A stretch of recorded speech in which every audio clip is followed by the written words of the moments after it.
네, 보셔도 그만이고 안 보셔도 그만인 기본 강좌 펀더멘탈과 기본적 분석입니다.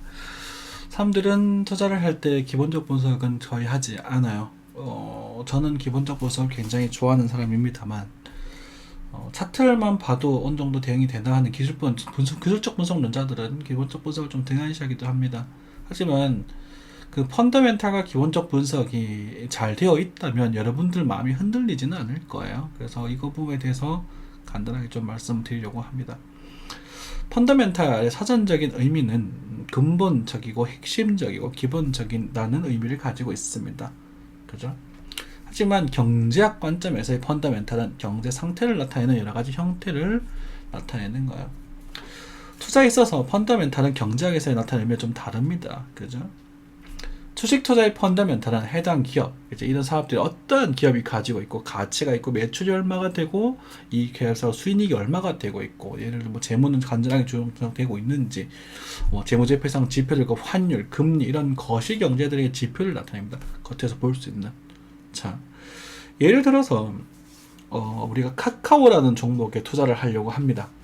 카카오라는 종목은 카카오가 하고 있는 그런 여러 가지 사업들이 있을 거예요. 우리가 기본적으로 메신저 사업을 시작을 했죠.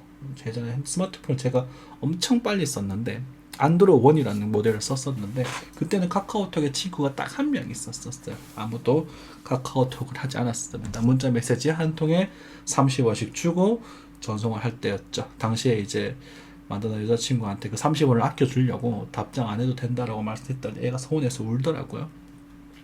나는 그냥 30원 아껴주려고 한 건데. 그래서 카카오톡이 등장하면서 여러분들은 아무런 고민 없이 이제 문자 메시지를 주고받을 수 있게 등장이 되었죠. 그래서 카카오톡이 이제 그런 비전이나 가치를 보고 그 당시에 투자하셨던 분들은 많이 부자가 됐겠죠.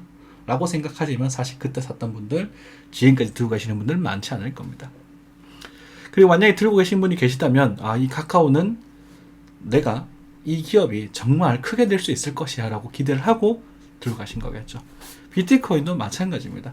비트코인의 펀더멘탈이 여러분들 생각에 얘가 정말 가치가 있고 미래를 선도해 나갈 수 있을 것이다 라는 확신이 있으시다면 사실상 이곳에 있지 않으실 거예요.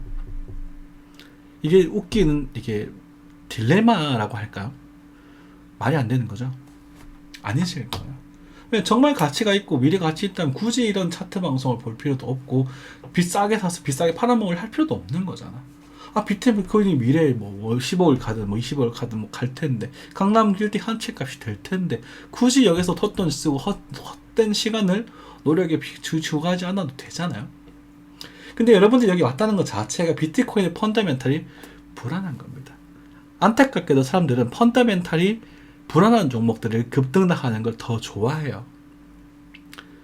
그도 그럴 것이 항상 불안한 상태에서도 급등률을 찾으려고 하고 뭐 급등주, 막 급락주, 흔들리는 종목, 주가가 움직이는 종목들을 좋아한다는 말입니다. 이런 부분들이 여러분들이 참 뭐라고 할까? 재밌는 거죠. 그래서 아무쪼록 주식이든 뭐든 투자를 하실 때 펀더멘탈이 좋은 종목, 그래서 다만 이렇게 뭐 카카오라는 종목 다시 얘기를 해요. 카카오라는 종목에서 어떤 매출이 나고 있고 이런 비전 가치가 있고 뭐 이런 지금 현재 카카오는 돈, 그러니까 은행도 하고 있고 뭐 선물사, 유통 이런 것도 하고 있잖아요. 그렇죠? 많은 걸 가지고 있으니까 난 카카오가 좀 더 좋을 거라고 생각해. 하지만 카카오는 부동산을 가지고 있지는 않아요. 실물 자산을 많이 갖고 있지는 않거든요. 이런 뭐라고 할까, 이제 인프라를 가지고 있죠. 근데 반대로 좀 나이가 많으시고 좀 보수적인 분들은 저기 이제 옛날 안쌤이 했던 말이 네이버 하고 카카오 뭘 가지고 있냐, 뭐 전자 쪼가리 갖고 있는데 그게 무슨 그리 큰 가치가 있느냐라고 말씀하시면서 오히려 현대자동차를 더 좋게 평가하십니다. 현대자동차는 차를 가지고 있어요. 차를 만들 수 있는 기술을 가지고 있고 전기차의 개발 노하우라던가 엔진 노하우, 개발 노하우, 그리고 실제로 엄청난 많은 차를 가지고 있기 때문에 그 판매하는 대수를 보면 이 기업의 대략적인 가치가 나와요. 그렇죠. 저는 현대자동차를 개인적으로 되게 좋아하는 기업입니다. 뭐 문제가 많아요. 문제가 많을 수밖에 없어요. 저는 자동차는 지금 현재 그 저공해 때문에 문제가 많을 수밖에 없다고 생각하지만 그래도 도전한다는 자체가 좀 좋아하는 기업 중에 하나입니다. 하지만 현대자동차의 기업 문화는 꼰대 문화도 있고 그리고 노조 문화도 있고 그렇잖아요. 노조도 충분히 초여하죠. 하지만 그 노조분들이 임금이 너무 세다고 생각을 하거든요. 그래서 저는 그래서 펀더멘탈이 좀 아쉽다라고 말을 하죠. 노조분들의 임금이 조금만 약하고 여러분 정말 열심히 하는 젊은 임금 노조가 들어갔다면 저는 현대자동차를 엄청 좋아할 겁니다. 실수할 수도 있어요. 실패할 수도 있고 자동차라는 게 쉬운 게 아니니까. 그리고 혐오 자치를 가지고 있지 않습니까? 누구보다 안정적이죠. 그러면 카카오와 현대자동차는 사실 시가총액이 크게 차이가 나지 않을 겁니다. 한번 검색해 볼까요?